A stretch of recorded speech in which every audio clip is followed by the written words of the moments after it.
ലൂക്കായുടെ സുവിശേഷം 9-ാം അധ്യായം 1 മുതൽ 6 വരെയുള്ള വാക്യങ്ങൾ. അപ്പസ്തോലന്മാരെ അയക്കുന്നു. അവൻ 12 പേരെയും വിളിച്ച് സകല പിശാചുകളുടെയും മേൽ അവർക്ക് അധികാരവും ശക്തിയും കൊടുത്തു. അതോടൊപ്പം രോഗങ്ങൾ സുഖപ്പെടുത്താനും ദൈവരാജ്യം പ്രസംഗിക്കാനും രോഗികളെ സുഖപ്പെടുത്താനുമായി അവൻ അവരെ അയച്ചു. അവൻ പറഞ്ഞു, യാത്രയ്ക്ക് വടിയോ സഞ്ചിയോ അപ്പമോ പണമോ ഒന്നും എടുക്കരുത്. 2 ഉടുപ്പും ഉണ്ടായിരിക്കരുത്. നിങ്ങൾ ഏത് വീട്ടിൽ പ്രവേശിക്കുന്നുവോ അവിടെ താമസിക്കുക. അവിടെ നിന്ന് പുറപ്പെടുകയും ചെയ്യുക.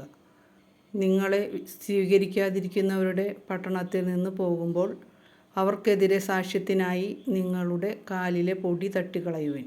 അവർ പുറപ്പെട്ട് ഗ്രാമങ്ങൾ തോറും ചുറ്റി സഞ്ചരിച്ച് സുവിശേഷം പ്രസംഗിക്കുകയും എല്ലായിടത്തും രോഗശാന്തി നൽകുകയും ചെയ്തു. ലൂക്ക 9:1 മുതൽ 6 വരെയുള്ള വാക്യങ്ങൾ.